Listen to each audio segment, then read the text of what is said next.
Ah oui, oui, mwana mboka Vital Kamerhe wana zoko kita malembe malembe.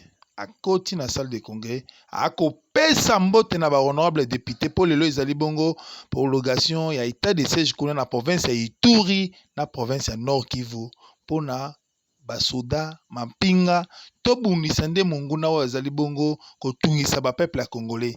Yango ba honorable député bayaki lelo très motivé po bapesa kaka ningisa yango masolo yango ebetama mbala moko po basoda bacontinue toujours diriger les deux provinces pour na kobunda contre insurrection oyo ezali bongo imposée par le Rwanda et ses alliés. Yango bomoni ba honorable député baye motivé ensemble na mwana mboka Vital Kamerhe oyo alingaka mboka na mingi. Bon nalo lisolo dans le but de promouvoir la croissance économique et les échanges commerciaux au profit de leurs populations respectives, la République d'Angola, la République démocratique du Congo et la République de la Zambie, étant des pays enclavés, ont décidé d'exploiter un système de transport multimodal en vue de relier les trois États au port en eau profonde de Lobito, appelé également le corridor Lobito. Ah oui, mwana mboka Vital Kamerhe a eu parole pona kopesa la masolo yango ndenge ezalaka po lelo ezali kopesa ningisi ya kovote deux projets de loi oyo etali prolongation de siège na oyo etali makambo ya commerce oyo kosalema na port oyo etali entre nous allons voter in globo les deux projets qui sont pour, merci, qui sont contre, qui s'abstiennent, merci.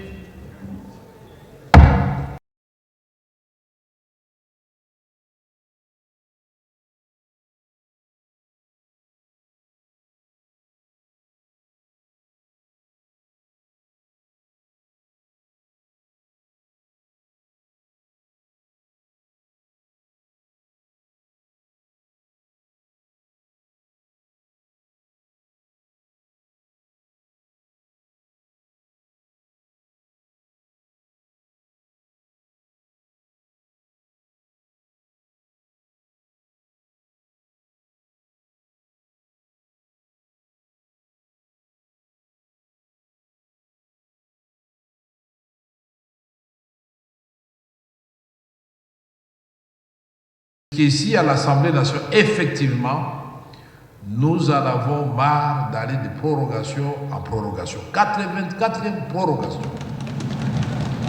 Pourquoi nous disons cela? Parce que vous-même au Conseil des ministres, il y a 10 jours ou 12 jours, vous avez dit que vous avez adopté des mesures d'assouplissement de l'état de siège. Mais pendant 10 jours, qu'est-ce que vous attendez pour communiquer cela à la Chambre basse? C'est pour qu'on calme quand même nos populations que quelque chose est en train de se faire. Parfois, les gens s'en prennent au président de la République, alors que la gestion au quotidien du pays, c'est le gouvernement. Qu'au niveau de l'Assemblée nationale, les députés demandent effectivement qu'il y ait une évaluation en présence des gouverneurs militaires, du vice-premier ministre de la Défense, puis de qui dépendent, du vice-premier ministre de l'Intérieur et des ministres d'État de la Justice.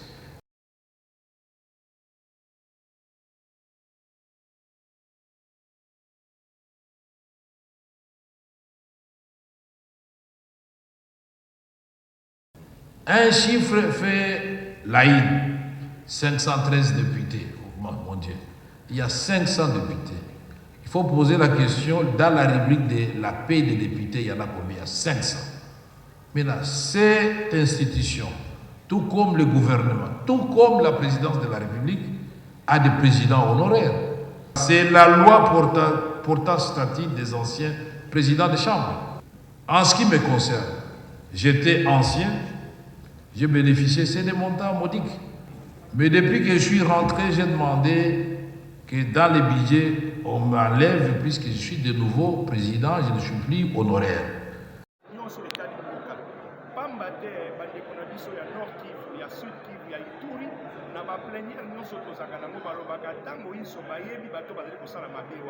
Alors, na moment où il faut voter pour la prorogation et le siège na biso pour être makambo etikala ndenge ezali pe na ntango tokutana mpona plénière au président kobengisa ezala huis clos caméra te eloko te toloba po ete tosisa makambo bitumba po bandeko balembi bitumba yango wana nga nakuti kointervenir mpona kolakisa ete oyo nyonso ezali kosala oyo tokolekisa kaka ngonga toproroge état de siège epi tozwa mokolo tokovanda tolobela makambo nyonso caméra te eloko te po ete biso banso tolembi bitumba mboka na biso ezonga na kimia mpe tokenda liboso. Merci. L'état de siège, nous qui sommes élus de ce coin, nous produisons, nous montrons la réalité de l'insécurité et les autres, eux, ne se contentent qu'à dire nous sommes en train de nous chercher des postes pour gérer la province du Nord Kivu. Je crois que oui, nous sommes originaires de là. Si c'est moi qui vais devenir gouverneur demain ou quelqu'un d'autre de là, ça sera par voie démocratique, c'est-à-dire il y aura des élections où tout le monde est attendu venir présenter ses dossiers, battre campagne et être élu gouverneur de la province.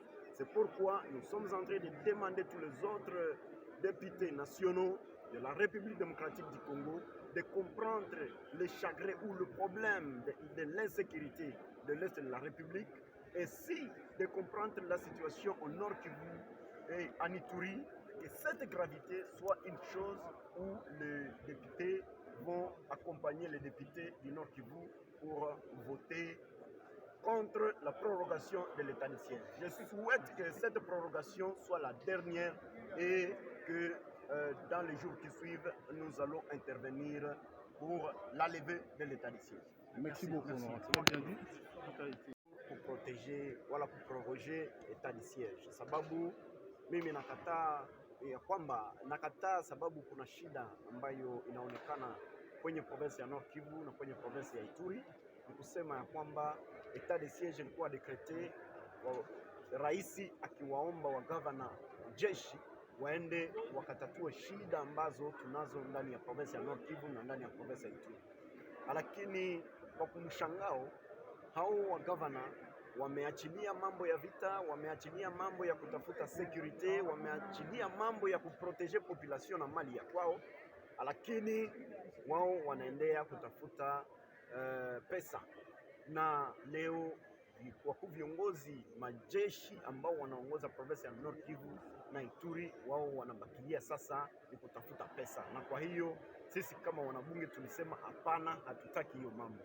Lakini kwa mshangao sisi wanabunge ambao tulichaguliwa kwenye Nord Kivu na Ituri hata na Sud Kivu, tunashangaa kuona wanabunge wa fasi zingine zote wanaendelea kuproroge, wanaendelea kuchagua kusema etat de siege ibakilie pale. Ni kusema hata raia ya Nord Kivu, raia ya Ituri wanaanza kuwasia kwamba wanabunge wa fasi zingine wako contre na wako wanajue jeu ya enemy, wanaanza kusaidia enemy, sababu hakuna hata kitu moja ambacho kinaonekana kuonyesha kwamba kuko mavase par rapport ya etat de siege.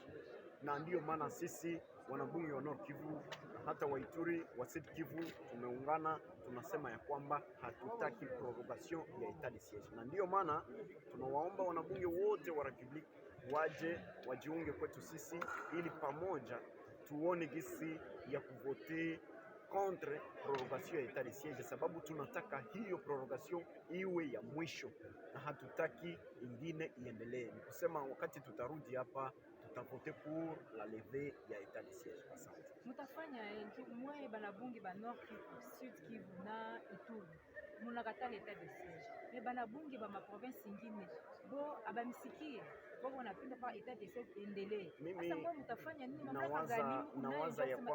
Nawaza ya kwamba walikuwa hawajui mambo ambayo inapitika Nord Kivu na Ituri, na tuko tunaendelea kuwaelewesha, kuwaonyesha nini inapitika huko. Sababu mimi kama niko hapa, mimi ni mwanabunge lakini nichaguliwa Goma, sijue mambo ya Mubondo. Sababu Mubondo ni province ingine ambayo sikuchaguliwa ndani, sina information nyingi zidi ya hiyo mgombea, lakini nadhani ya kwamba nikimsikiliza huyu mwanabunge ambaye alichaguliwa huko Maindombe atanielezea na nitaendelea kufuatilia position ambayo hao wachaguliwa wa Maindombe wanakamata. Kwa nini wachaguliwa wa province zingine hawataki kutuelewa sisi wachaguliwa wa Nord Kivu na Ituri hata na Sud Kivu?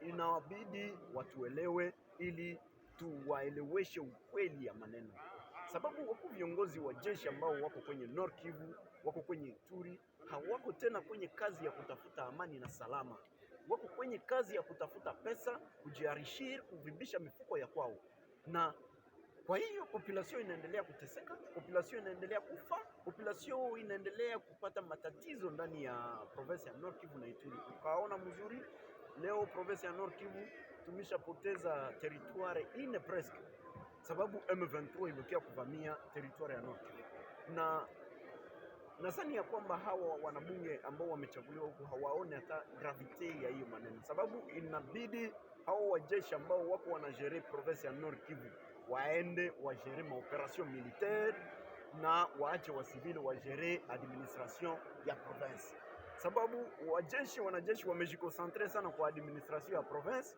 kuliko kujikosantre kwa administration wala kwa maoperation militaire, na ndiyo maana wamependa sana pesa kushinda kupenda kazi ambayo walienda kushimamia wala ambayo waliwatuma waende kufanya kule kwenye Nord Kivu.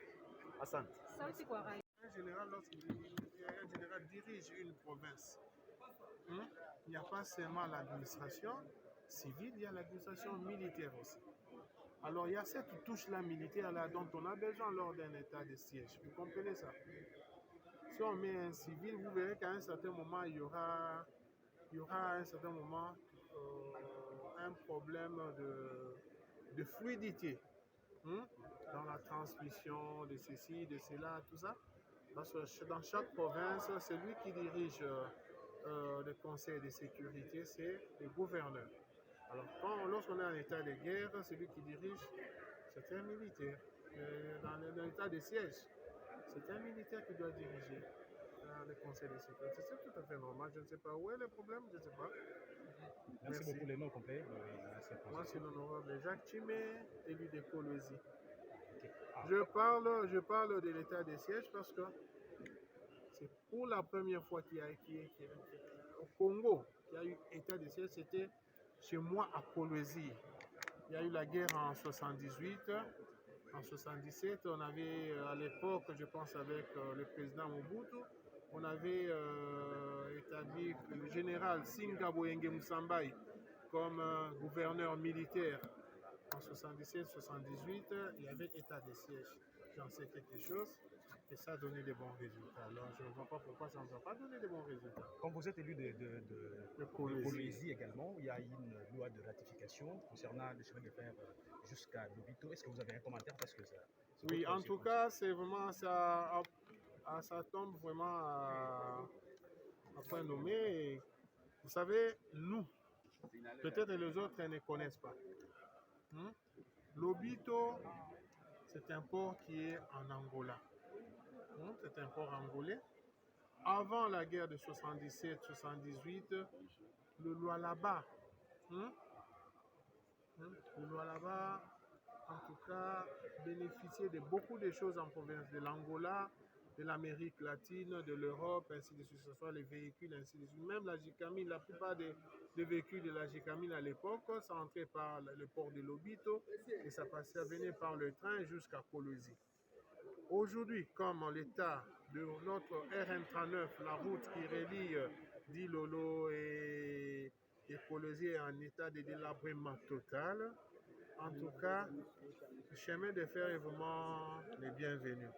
Il y a aussi un problème, pour votre information, la SNCC, la Société nationale des chemins de fer, c'est une entreprise qui a été créée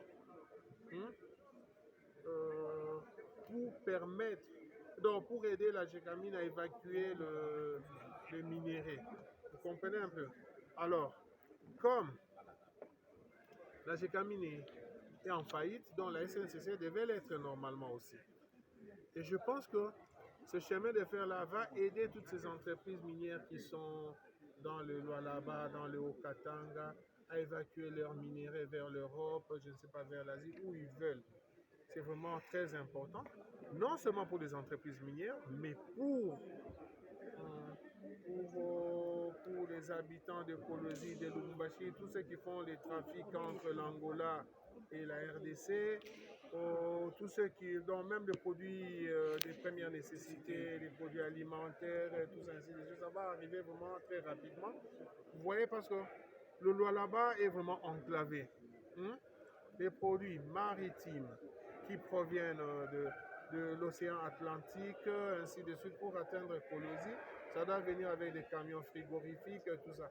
Avec une route qui est en délabrement total, ça arrive déjà dans un état vraiment piteux et on commence à croire même que non, on a mis de formol dedans, tout ça. Et pourtant, ce sont des produits qui proviennent des produits de la putréfaction, qui proviennent de la dégradation des protéines qui sentent mauvais. Ce n'est pas de formol tel que les gens les disent.